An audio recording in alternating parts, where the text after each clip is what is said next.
I'm Ralph with MicroJig, and I'm going to show you how to make a tall auxiliary fence for your table saw out of one board using the MATCHFIT Dovetail Clamp. Now, because we're going to be using the MATCHFIT Dovetail Clamps to hold our tall auxiliary fence against our rip fence, we don't need any other material. We just need the one piece of plywood.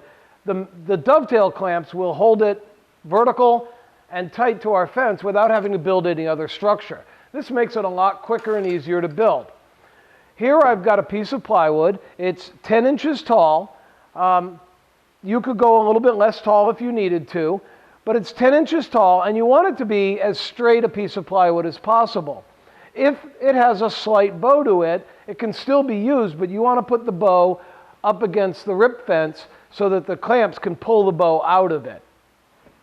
I also want it to be at least as long as my rip fence. A little bit longer just gives you a little bit of extra capacity, but it needs to be at least that long for safety purposes. So now what I need to do is simply mark the piece where my dovetail clamps are going to go. So I've got the inside face here. I'm going to align it with my rip fence and then just kind of bring it over with the saw unplugged. I want my clamps to be ahead of and behind my throat plate. That's just a good rule of thumb. That way, no matter where I have my blade or what blade I'm using here, if the clamps are ahead of and behind the rip fence, the throat plate, they'll be out of the way and there's no chance of hitting them with a blade by accident. But of course, that means that they're not equally spaced, and that's okay. I just need to mark the locations.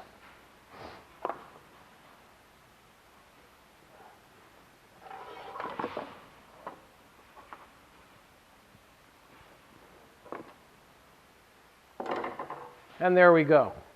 Now we'll cut a relief groove across the plywood in both of these locations and then put our dovetail in, and that'll be it for making the tall fence for our table saw.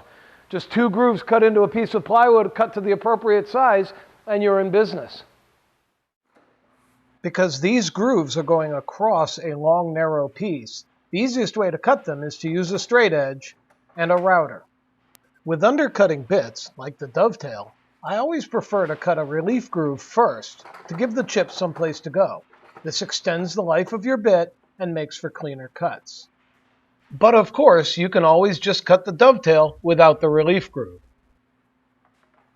The relief groove needs to be a little smaller than the dovetail slot I'll be cutting.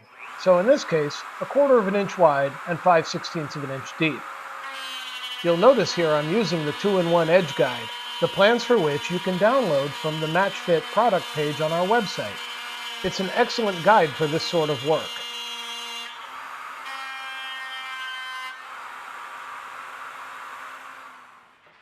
Once the relief grooves are cut, I switch to a 1/2 inch 14-degree dovetail bit, and I set my router up for a 3/8 inch deep cut. Just center the cut on the relief groove and mill the slot. The exact locations of the dovetail grooves are not critical. We just want to make sure that they're not going to be anywhere near the blade, just in case. Once both of your dovetail grooves are cut, that's it. You're done. Your fence is now ready to use. Just stand your tall fence up against the rip fence, slide the dovetail clamp head down inside the dovetail groove, and snug them up. With the MATCHFIT Dovetail Clamps, this jig is easy to build and easy to install and use, providing safety and stability anytime you need to work on the edge of a part, such as when grooving the edge or raising a panel. You can find downloadable plans for this jig and others that utilize the MATCHFIT Dovetail Clamps by clicking on the Resources tab on the MATCHFIT product page on our website at www.microjig.com.